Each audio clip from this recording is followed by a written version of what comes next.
코미디언이자 만담가로 이름을 떨친 장소팔 씨가 죽음 직전에 아들에게 이런 말을 남겼단다. 내가 왜 죽는 줄 아냐? 심심해서 죽는다. 너도 한번 늙어봐. 늙으면 진짜 할 일도 없고 심심해 죽겠다. 그래서 세상을 뜨는 거야. 장소팔 씨가 할 일 없는 노년은 지옥이다. 꼭 그 말을 하고 싶었던 것은 아닐 것이다. 그보다는 코미디언으로서 위트를 잃지 않으려는 자존심, 그리고 아버지의 죽음을 슬퍼할 아들을 위로하는 마음이 더 크지 않았을까. 나이 들면 무서울 게 없다. 많은 사람을 만나고 온갖 일을 겪었다. 세상이 노력만으로는 안 된다는 것도 알고, 그러나 또 노력할 수밖에 없는 인간의 한계도 안다. 그때 알았더라면 좋았을 것을 지금 알고 있으니 세상 무서운 게 없다. 젊을 때는 어떻게 살아야 할지, 어떤 일이 일어날지 몰라서 오는 막막함이 죽음보다 더 두려웠다. 그때는 죽음이 너무 먼 이야기였다. 하지만 나이가 들면 나에게 일어날 수 있는 가장 나쁜 일이라고 해야 죽을 일밖에 없으니 앞으로 내 인생이 어떻게 될까 하는 조바심이나 궁금증도 줄어든다.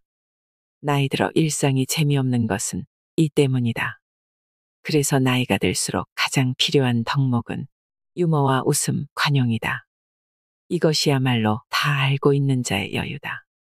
그러므로 인생이 재미없고 따분하게만 느껴진다면 유머를 잃어버린 것은 아닌지 한번 돌아볼 일이다. 멋지게 나이 들고 싶은 사람들을 위한 인생의 기술이 있습니다. 오늘은 50년을 정신과 의사로 살아온 이근우 박사님의 인생 조언을 준비했습니다. 죽을 때까지 재미있게 사는 지혜를 찾는 시간이 되시길 바랍니다. 나이 90이 되어도 죽음은 두렵다. 농부들이 봄, 여름을 보내고 가을이 오는 것을 바라보는 것 이상 죽음을 슬퍼할 이유는 없다. 자연에 의해 이루어진 모든 것은 좋은 것이다.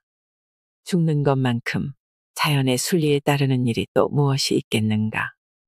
노후 관련 시장에서 호구가 되지 마라. 제2의 인생, 제3의 인생이라는 말이 자주 등장한다. 제2의 인생이 50세쯤 은퇴해 다른 직업이나 새로운 일로 인생을 꾸리는 것이라면, 제3의 인생은 이런저런 눈치 보지 않고 남은 인생을 하고 싶은 대로 즐기면서 살자는 데 있다. 좋은 충고이자 격려다. 그런데 잘 살펴보라. 소비를 부추기는 상업주의가 깔려 있을지도 모른다. 노후 관련 시장이란 말이 괜히 나오지 않았다. 다양한 여행 상품에 각종 건강식품, 의료기기, 운동기구, 그리고 손해보험과 상조보험까지 노인의 호주머니를 호시탐탐 노린다. 이런 것들을 갖추지 못하고 체험하지 못하면 불안해진다. 남들도 다 하는 데라는 생각이 더해지면 인생이 정말 잘못되어 가는 것 같다. 우리는 평생 경쟁하면서 콤플렉스를 느끼며 살아왔다. 경쟁 유도는 자본주의의 속성이다. 그래서 인생을 마무리할 시기에도 다른 사람 눈치를 보며 비교하고 채우려 든다. 늙어도 경쟁, 죽는데도 경쟁이다. 제3의 인생, 좋은 말이다. 그러나 맞아, 얼마 남지 않은 인생인데 나도 저렇게 살아야지 하면서 뛰어들기 전에 잘 살펴보라. 혹 안 해도 될 일을 체면이나 다른 사람 말만 믿고 따라가는 것은 아닌지 따져보라. 그렇게 살아야 꼭 좋은 인생, 성공한 삶이 되는 것은 아니기 때문이다. 남에게 뒤처지지 않는데 소중한 시간을 다 써버리지 마라.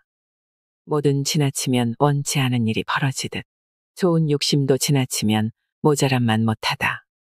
애처럼 굴지 마라. 나이 든 환자들 중 의사 앞에서 그리 심각한 증상도 아닌데 자신이 얼마나 아프고 힘든지 아냐며 죽을 것 같은 표정으로 아픔을 토로하는 유형이 있다. 그러나 솔직히 말해 나도 노인이지만 나이 든 이들의 앓는 소리는 듣기가 싫다. 늙으면 죽어야지 하는 말을 들을 때 그가 설령 진심이라고 해도 듣는 이가 그 말에 공감하기는 쉽지 않다. 그들은 자신의 욕망과 욕구를 겉으로 드러내 풀고자 한다. 어른스럽게 해결할 수 있는 방법을 외면한 채 오로지 나 좀 봐달라고 하소연하고 불평하고 화를 내는 등 감정을 쏟아내는 것이다. 그들을 향해 우리는 애처럼 군다고 말한다. 어른이 된다는 것은 삶에서 부딪히는 문제들의 해결 방식을 더 많이 다양하게 섭렵해 간다는 뜻이다. 그 많은 방법을 제쳐두고 불평과 불만, 무시, 외면 등 유아기적 방법을 쓰고 있지 않은지 살펴보라. 나이가 들면서 약해진 몸과 마음 때문에 자기도 모르게 이 방법을 쓰게 되니 더욱 조심해야 한다. 오늘도 하루 종일 앓는 소리를 한 것은 아닌지 돌아보라. 그리고 더 시간이 흘러 본격적인 노년기에 접어들었을 때 일상의 고통을 어떻게 표현할지 미리 생각해 보라. 힘든 것을 남이 알아주길 절대 바라지 마라. 이것이 바로 나이 든 자의 자존심이다. 노후 자금을 하나도 모아놓지 않아 불안한 이들에게 노후 준비라고 하면 사람들은 대부분 돈을 벌어놔야 한다고 생각한다. 평균 수명이 길어진 요즘 인생 계획에서 노후 자금은 매우 중요한 의무사항이 되었다. 그런데 여기에서 경제력은 무엇인가 생각해 보자. 경제력을 단순히 돈에만 국한하고 자기만을 위해 쓰는 것이라고 생각하는 것은 나이 든 후의 삶을 생물학적 수준에 머물게 한다. 모아놓은 돈으로 먹고, 자고, 놀고, 즐기다 삶을 끝내는 건 말이다. 경제력에 대한 생각을 바꾸지 않으면 재미없는 노후를 보내게 된다. 그러나 내가 가진 물적, 정신적, 인적 자원을 잘 결합시켜 내 삶을 스스로 꾸려나가겠다는 의지를 경제력에 포함시킨다면 얘기가 달라진다. 노후에 내가 할 수 있는 일을 찾아내고 돈으로 대표되는 경제력을 의미 있게 쓰려는 노력은 노년의 삶을 풍요롭게 한다. 비록 모아놓은 노후 자금이 많지 않더라도 무슨 일을 해서든 돈을 벌겠다는 마음으로 일한다면 그것은 돈을 쌓아놓고 무기력하게 세월을 보내는 삶보다 훨씬 윤택한 것이라 할 수 있다. 이런 점에서 보면 노후 자금이 충분히 확보되지 못한 노후가 오히려 축복일 수 있다. 무엇이든 열심히 일해볼 각오가 생기기 때문이다. 그러므로 경제적 기반이 취약하다는 이유로 노년기를 무조건 두려워할 필요는 없다. 자식에게 서운해하지 마라. 나이 든 부모가 장성한 자녀들과 소통하기는 생각보다 쉽지 않다. 부모는 자녀가 무슨 일을 하고 무슨 생각을 하며 살아가는지 알고 싶어 하지만 쉽게 묻지 못한다. 자녀 또한 언젠가부터 부모에게 속마음을 말하지 않는 것이 자연스러워진다. 부모가 물으면 대충 얼버무리며 대답한다. 부모는 눈치로 자식의 사정을 짐작할 뿐이다. 나이 들어 생기는 부모와 자녀 사이의 거리감은 당연하다. 아무리 친구처럼 지내도 부모는 자녀를 속속들이 알 수 없다. 그럼에도 어릴 적 키울 때처럼 자녀에 대해 모든 것을 알려고 한다면 오히려 갈등의 골만 깊어지고 자녀는 불효자식이 되고 말 것이다. 장성한 자녀에 대해 10%만 알고 있다면 그것만으로도 부모는 충분히 행복해질 수 있다. 그 10%로 대화의 물꼬를 터라. 10%가 자녀의 취미일 수도 있고 직업과 관계된 무엇일 수도 있다. 나의 큰아들은 천문학자다. 나는 아들과 대화하는 방법으로 별에 관한 추억담을 적어서 아들에게 보여준 적이 있다. 꼭 얼굴을 마주하고 이야기를 나눌 필요는 없다. 우리는 세상사에 관한 이런저런 토론을 이메일로 주고받는다. 한 가지 특별한 주제를 가지고 내 생각을 적어보내고 아들의 생각은 어떠냐고 묻기도 한다. 그러니 아들딸이 무슨 생각을 하며 살아가는지 알고 싶은데 도통 말을 안 한다고 원망하지 말고 10%에서 출발해보라. 우선 중요한 것은 말을 거는 것이다. 노후엔 못해본 여행이나 다니며 살아야죠라고 말하는 당신에게 노후에 대한 사회적인 관심이 많이 늘었지만 아직도 많은 사람들이 노후에 대해 막연하게만 생각한다. 편안하게 시간을 보내며 여유롭게 여행을 한다거나 손주의 재롱을 보는 재미로 살고 싶다고 말하는 것이다. 그러나 노후의 시간은 생각보다 아주 길다. 노후는 사전적 의미로 늙은 뒤의 시간을 말하며 생활 능력이 없어지거나 떨어지는 때를 뜻한다. 하지만 현실의 노후는 여전히 밝고 힘이 있고 능력이 있다. 그래서 현대인들에게 노후는 무언가 의미 있고 나에게 여전히 필요한 일을 계속하는 시간들이다. 그 사이사이에 여유를 찾고 여행을 한다거나 틈틈이 손주들의 재롱을 보면 된다. 생각해보면 나는 정년 이후에 더 많은 일을 의욕적으로 해왔다. 병원과 학교를 떠난 뒤 더 자유롭고 창의적으로 살아왔다. 상담과 네팔 의료봉사, 보육원 아이들 돌보기, 석불연구, 사이버대학 입학, 청소년 성상담 활동, 노인교육 등 그 가짓수도 무척 많다. 그런데 그 일들이 누가 불러줘서 시작한 일이 아니다. 모두 내가 자청해서 만들고 실행한 일들로 아직도 나는 그 일들을 즐겁게 하고 있다. 그래서 하루하루가 행복하다. 그러므로 긴 노년의 시간을 잘 보내고 싶다면 막연한 바람이나 환상을 떨쳐버리고 시간을 편안히 보내겠다는 생각 대신 시간을 마음껏 쓰겠다고 생각하라. 평생 자유롭게 살아본 적이 없다고 한탄하는 이들에게 우리는 모두 자유롭게 살고 싶다고 생각한다. 그런데 자유란 무엇인가? 단순하게는 원하는 것을 원하는 때 마음대로 하는 것이다. 하지만 쉽지 않다. 사회적인 동물인 인간은 규칙과 가치 등 지켜야 할 것들이 있고 그것은 때로 자유를 억압한다. 그러나 어느 면에서 스스로를 올가매기도 한다. 타인의 눈을 끊임없이 의식하며 나를 규제하고 감시하면서 사는 것이다. 그래놓고 나는 자유롭게 살지 못한다고 한탄하며 이런저런 핑계를 갖다 붙인다. 대학병원에서 근무할 때 나는 1년에 한 번 정기적으로 네팔 여행을 떠났다. 의료봉사로 떠난 것이지만 네팔에서 나는 새롭게 삶의 에너지를 재충전해 오곤 했다. 물론 바쁘게 돌아가는 대학병원에서 보름씩 휴가를 내는 것은 여간 눈치 보이는 일이 아니었다. 진료에 차질이 없도록 일을 처리해두고 떠났지만 그래도 뒤통수가 따가운 건 어쩔 수 없었다. 그러나 처음 한 번이 중요하다. 처음 네팔에 다녀온 뒤 여행이 2번, 3번 이어지자 병원 내에서는 이 근우는 네팔 가야 하는 사람이다라는 분위기가 만들어졌다. 올해는 언제 가세요 하는 인사를 듣기도 했다. 자유로움은 구할 때까지 어렵지. 한번 실천하고 나면 무척 쉽고 행복하고 시원하다. 나를 올가매는 것은 무엇인가? 내가 하고 싶은 것은 무엇인가? 핑계대지 말고 한번 실천해보고 벗어나보고 깨트려보라. 생각보다 간단하고 쉽다.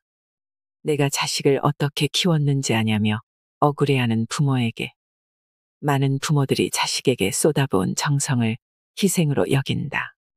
아이를 자신의 분신으로 여기고 내가 너를 어떻게 키웠는데 하면서 억울해하는 것이다. 그러나 누가 누구를 위해 희생한다는 것 자체가 착각이다. 자녀를 위해 희생하는 것이 아니라 자녀가 성년이 되어 홀로 자신의 생활을 해나갈 때까지 돌보는 것이 부모의 도리다. 이는 부모의 책임을 다하는 것이지 희생이 아니다. 그리고 자녀는 나의 분신이 아니다. 자녀는 자녀가 가진 인격 수준대로 이 세상을 살아갈 권리가 있는 독립적인 단위다. 자녀의 독립성을 보장하기 위해서는 부모의 준비가 필요하다.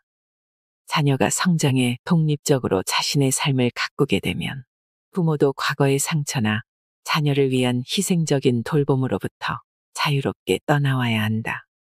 그동안 자녀를 돌보기 위해 조금은 소홀했던 자신을 돌보고 새롭게 펼쳐진 인생을 마음껏 누려야 하는 것이다. 그러니 자녀가 독립할 때가 되면 기꺼이 자식을 떠나보내라. 억울해 할 일도 섭섭하게 느낄 일도 아니다. 그것이야말로 부모가 자식에게 줄 수 있는 가장 큰 선물이다.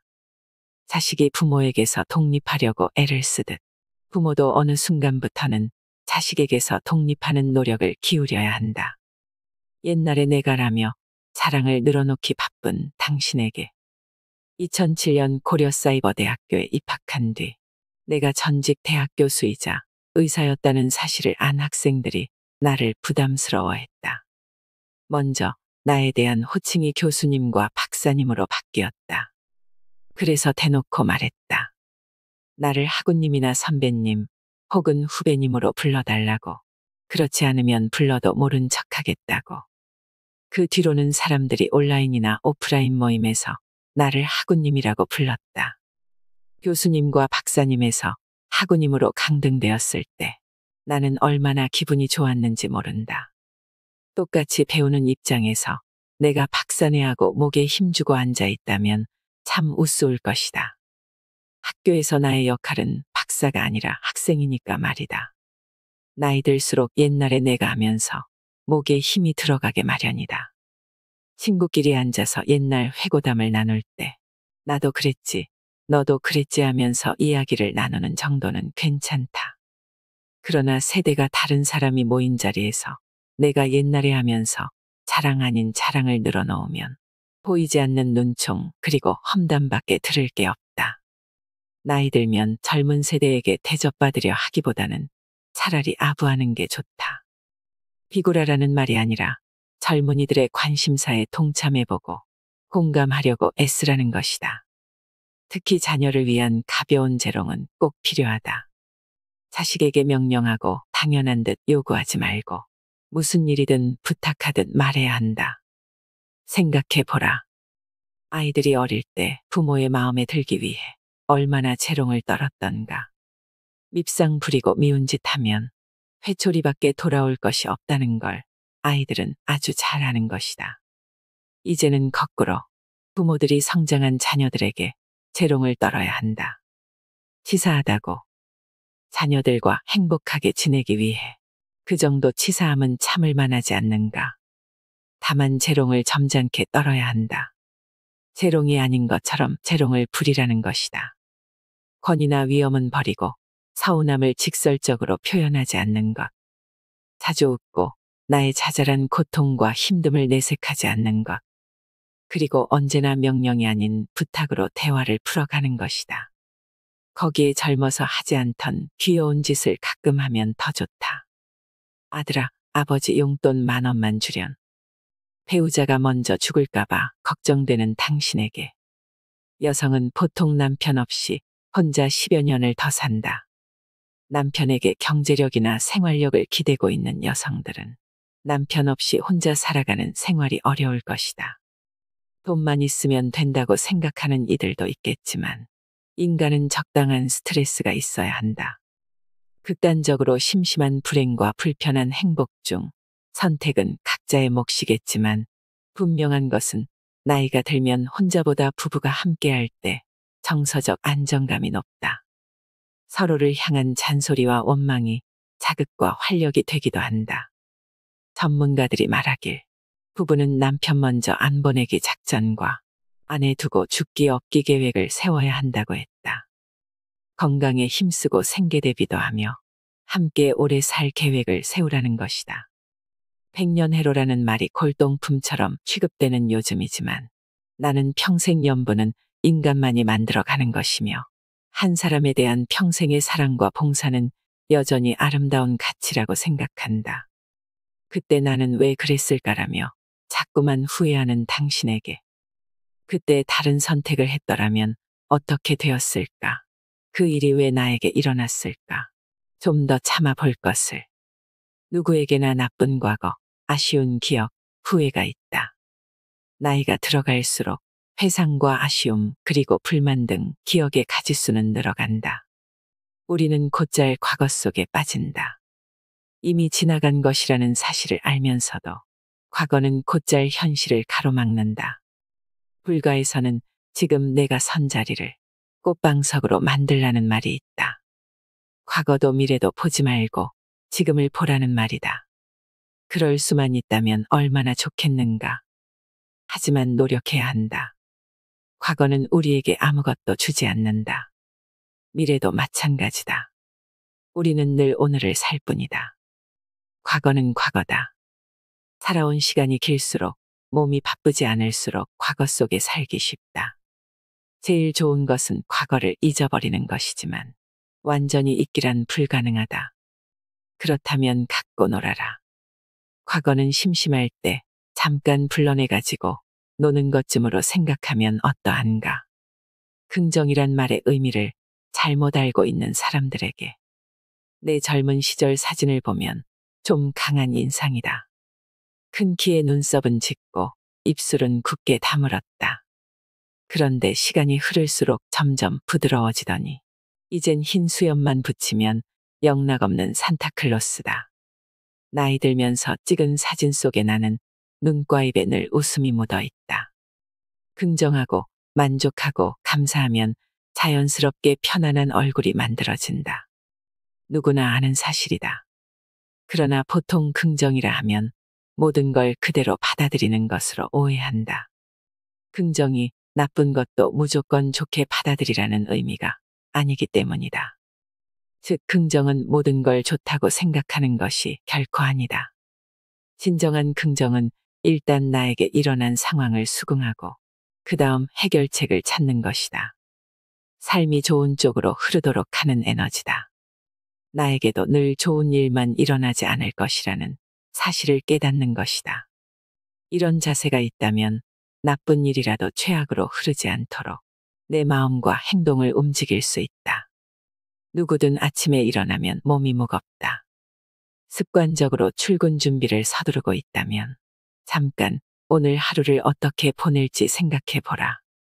긍정적인 사람은 오늘 좋은 일이 있을 거라 믿는다. 그러나 진정한 긍정이고수는 오늘 어떤 일이 일어나든 잘 견딜 것이라고 생각한다. 그 생각이 하루를 결정할 것이다. 그 하루가 모여 평생이 된다. 거절당하면 화부터 나는 당신에게. 우리는 대화를 나누는 과정에서 본의 아니게 서로의 마음에 상처를 주고 상대를 아프게 할 때가 많다. 대화의 목적이 상대와 나의 마음을 서로 연결하는 데 있지 않고 어떤 결과를 얻는 데만 있다면 그 말은 폭력적으로 흐를 수 있다. 그렇다면 어떻게 해야 서로 상처 주지 않고 대화를 잘 나눌 수 있을까? 이상적인 대화는 명령이 아닌 부탁이다. 부탁의 대화법은 나이 들수록 특히 갖추어야 한다. 젊었을 때부터 이 대화법을 습관화해야 나이 들어 자연스럽게 나온다. 가족 사이에서도 마찬가지다. 자녀들이 내 마음을 몰라주면 서운하다. 내 뜻과 어긋나게 행동하면 화가 난다. 하지만 돌아보라. 지금 내가 자녀들에게 무엇을 하라고, 해달라고, 명령하거나 요구하고 있지 않은지. 자녀들은 이제 성인이 되어 부모의 품을 떠나 독립적인 어른이 되었다. 그러니 더 이상 자녀들에게 명령하고 지시하지 말라. 장성한 자녀들이 반드시 나의 말을 들어줘야 한다는 생각을 이제 그만 버려라. 명령과 지시는 거부를 부를 뿐이다. 자녀들이 내 말을 듣지 않는다고 노여워할 일이 아닌 것이다. 노여움이 든다면 부드럽게 표현할 수 있는 방법을 써라. 바로 부탁하는 것이다. 자동차가 없는 아내와 나는 외출할 일이 있으면 자녀들에게 묻는다. 혹시 지금 외출하니? 같은 방향이면 내 차에 태워줄 수 있겠니?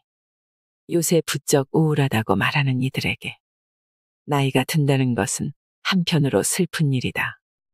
힘도 떨어지고 병도 생기고 의욕도 없고 다른 사람들의 존경도 사라진다. 어쩔 수 없다. 인간은 누구나 기본적인 불안을 가지고 있다. 본능적인 불안이다. 우울감도 마찬가지다. 누구나 우울감을 갖고 산다.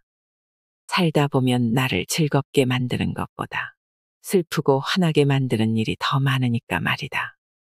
그런데 마치 불안이나 우울감이 전혀 없어 보이는 낙천적인 사람이 있다. 그는 원래 그런 기질을 타고난 사람일까? 아니다. 그들은 우울에서 벗어나기 위해서 낙천적인 것을 선택했을 뿐이다. 정신과 의사인 나 또한 갑자기 가슴이 휑하고 맥이 쭉 빠지거나 눈물이 날 때가 있다. 그럴 때는 그 감정을 인정해버린다. 그러고는 그 감정에서 벗어나기 위해 책을 보거나 공부에 집중하고 사람을 만난다.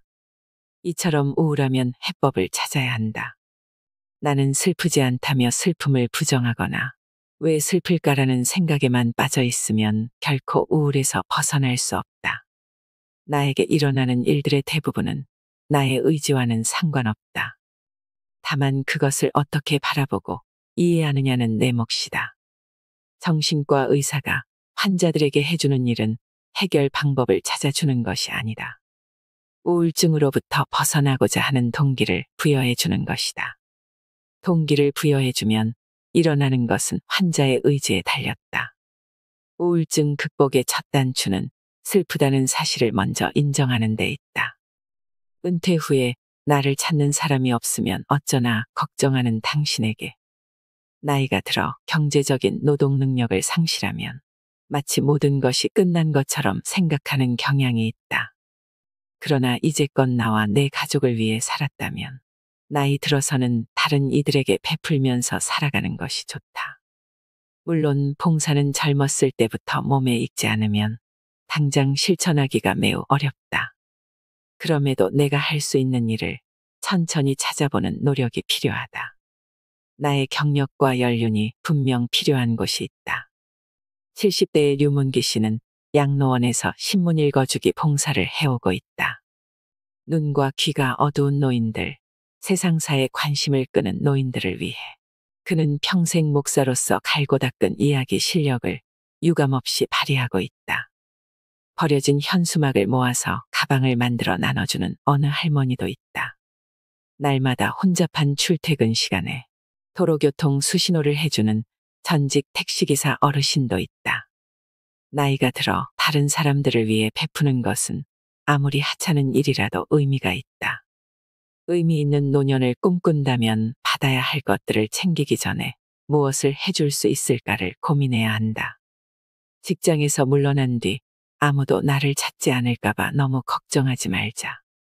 나이 들어도 할 수 있는 가치 있는 일들이 많다. 부디 할 일 없이 시간을 버리지 마라. 아프다는 하소연, 신세한탄, 심심풀이 잡기로 낭비하기엔 시간이 너무 아깝다. 여태 살아준 내가 바보다라며 배우자를 원망하는 사람들에게 나이가 들면 바쁘게 살아온 지난날과 달리 신체적으로 약해지고 생활 세계가 축소되어 가며 활동력이 감소된다. 이 시기에 젊은 부부처럼 살아서는 곤란한 일을 겪게 된다. 생각해보면 노년기에 접어든 아내나 남편만큼 내 삶을 공감할 수 있는 존재는 없다.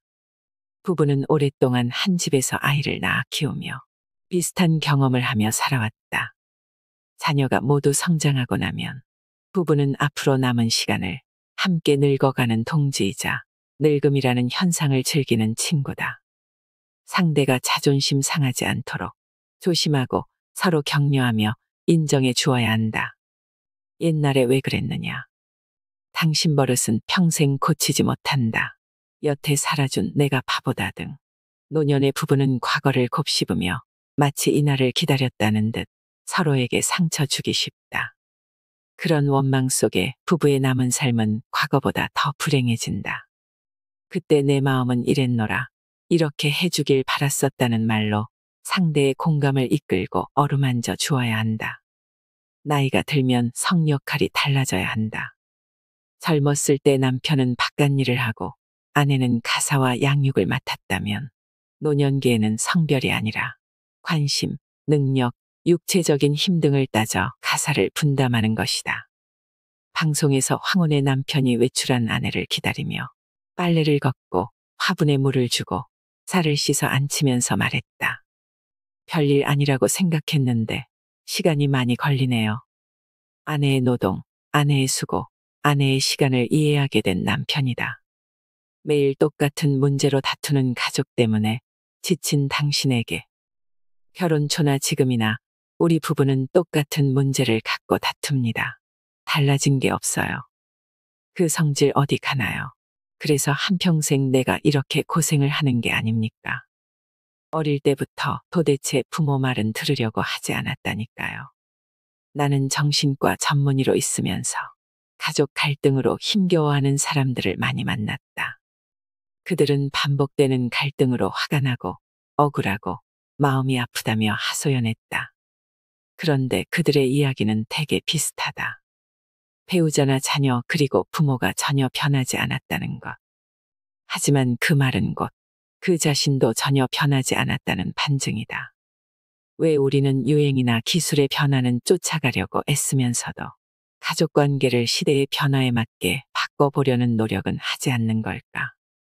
나로서는 아버지와 맞담배를 피우는 것은 감히 상상도 못할 일이지만 소설가 박범신은 아들과 담배를 함께 피우며 이야기를 나눈다고 한다. 그들 부자에게 맞담배는 마음을 터놓고 소통하기 위한 장치일 뿐 자식의 무례함이나 아버지의 잘못된 교육이 아니다. 우리는 가족 사이에 갈등이 일어나면 감정적으로 부딪히며 서로가 변하기를 기대할 뿐 좀처럼 문제를 해결하려 들지 않는다. 문제가 발생하면 없던 것으로 하거나 참거나 아니면 피하려고 하지 정작 문제의 핵심을 직면하면서 개선하거나 풀어가려는 모습은 부족하다. 그래서 가족 갈등은 언제나 똑같은 문제를 놓고 똑같은 감정 싸움이 반복된다. 게다가 나이 들면 힘이 빠지고 지치니 더욱 비켜가려 할 뿐 해결 의지는 적어진다. 가족 갈등은 감정이 아니라 이성으로 풀어야 한다. 매일 똑같은 문제로 다투지 않으려면 이성적으로 부딪혀라. 그래야 문제를 조금이나마 풀어갈 수 있을 것이다. 말실수를 하고 후회한 적이 많은 사람들에게 우리는 속마음이야 어떻든 입 밖으로 나오는 말을 더 믿는 경향이 있다. 말을 조심하고 아껴야 하는 이유다. 평생 진료실에서 수많은 인생을 지켜본 나는 삶을 더 풍요롭고 행복하게 살아갈 수 있는 도구로서의 말을 강조해왔다. 과장을 좀 보태자면 말만 조심히 해도 인생의 절반은 성공한 셈이다. 말 잘하는 법에 대해 궁금해하는 사람들이 많은데 별로 어렵지 않다. 해야 할 말과 하지 말아야 할 말을 구분하면 된다. 적어도 하지 말아야 할 말만 안 해도 성공이다. 나는 과연 말을 조심히 잘 쓰고 있는 것일까? 말을 할 때는 다음의 10가지를 명심하라. 첫째, 상스러운 말은 하지 마라. 욕이나 비하하는 말은 말 가운데 가장 낮은 하수다. 둘째, 상대가 제일 싫어하는 말은 절대 하지 마라.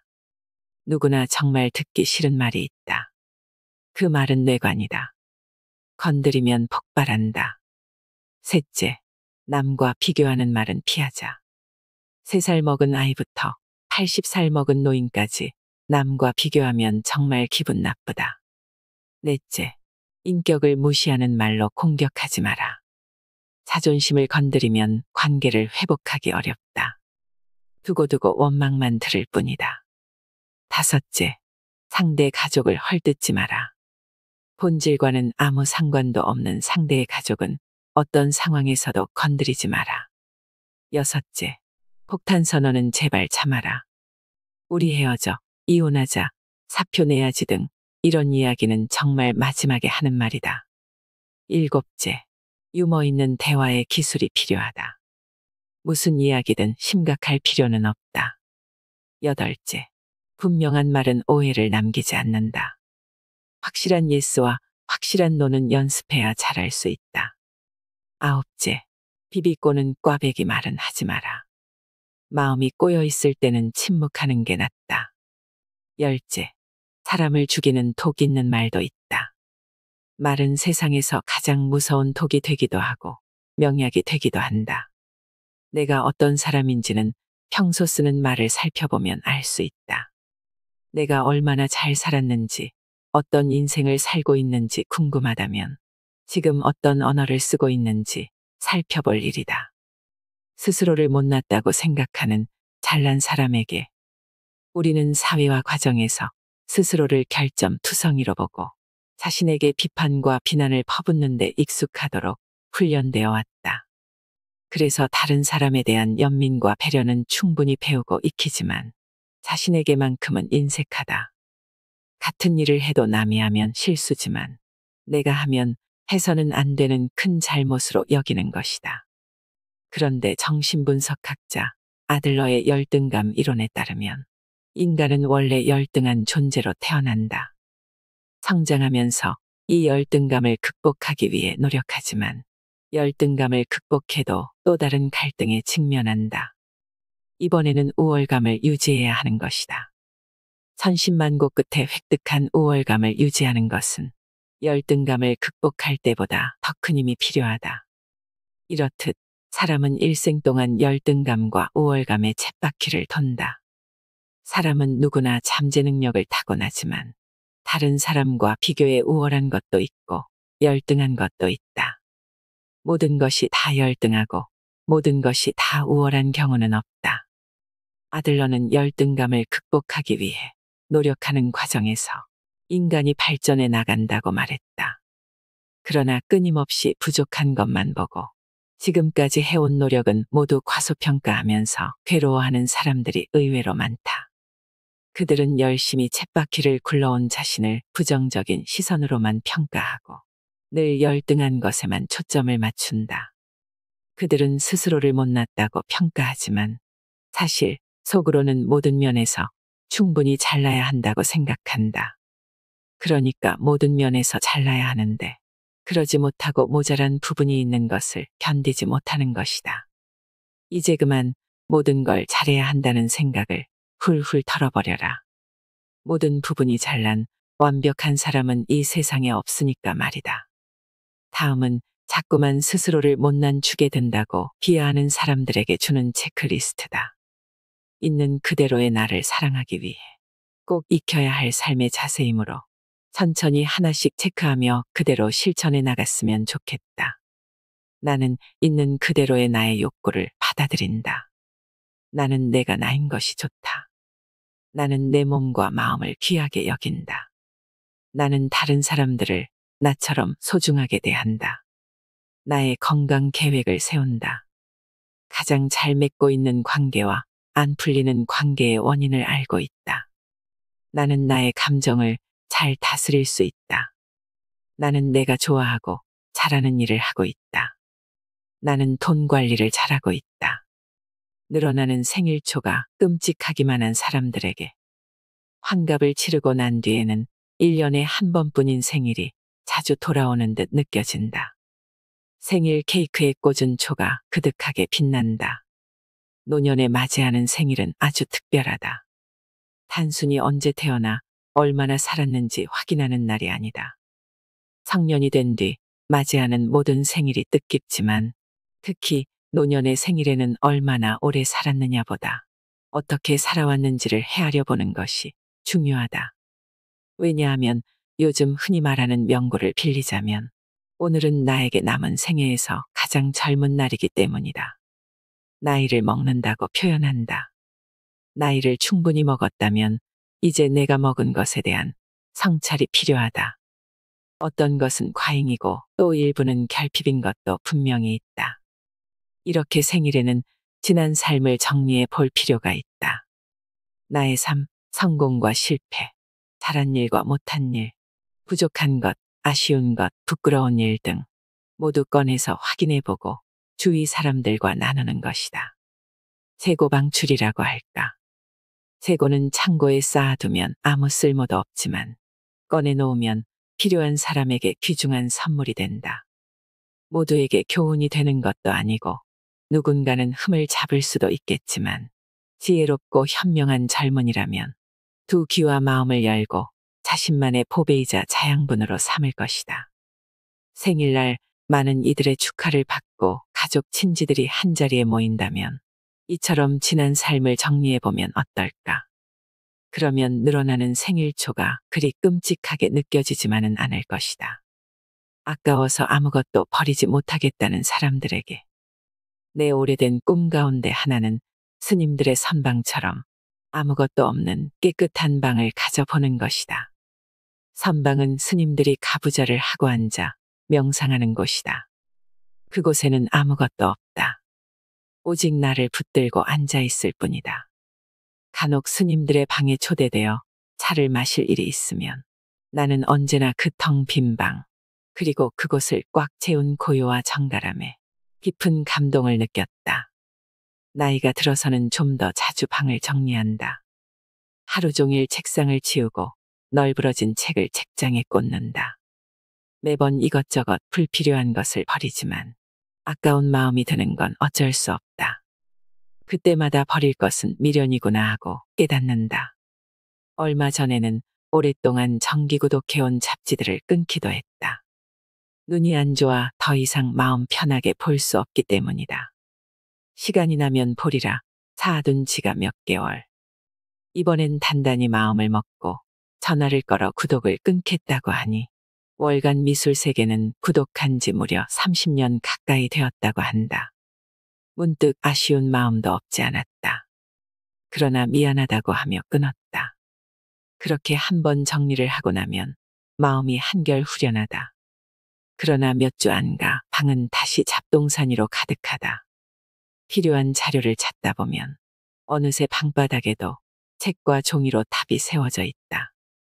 아, 완전하게 끝까지 깨끗할 수는 없는 것인가. 어쩔 수 없이 또 천천히 버릴 것과 남길 것을 가리기 시작한다. 그래서 모든 게 아까워 도저히 버릴 수가 없다는 사람들에게 나는 말한다. 더 자주 버리고 더 자주 청소하세요. 그러면 됩니다. 오늘 우리는 누구나 인생의 황금기를 살고 있습니다. 다 쓰고 죽어라라는 말을 들어보셨나요? 미국의 유명한 재무 설계사가 한 말입니다. 이 말은 돈에 대한 태도도 가리키지만 결국 사는 방식에 집중하라는 뜻입니다.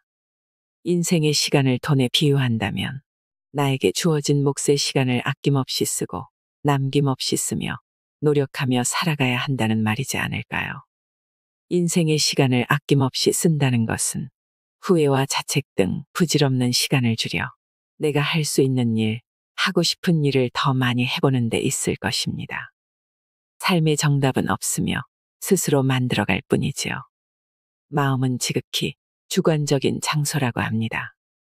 그 안에서는 지옥도 천국이 될 수 있고 천국이 지옥도 될 수 있습니다. 누구에게나 두 마음이 다 존재합니다. 그러므로 더더욱 내 마음이 지옥이 되지 않도록 단속해야 합니다. 여러분이 걸어가는 그 길이 평안하고 행복했으면 좋겠습니다. 순간순간의 작은 즐거움을 놓치지 마세요. 이상으로 인생의 품격이었습니다. 하루하루 당신의 품격이 더 빛나길 바랍니다.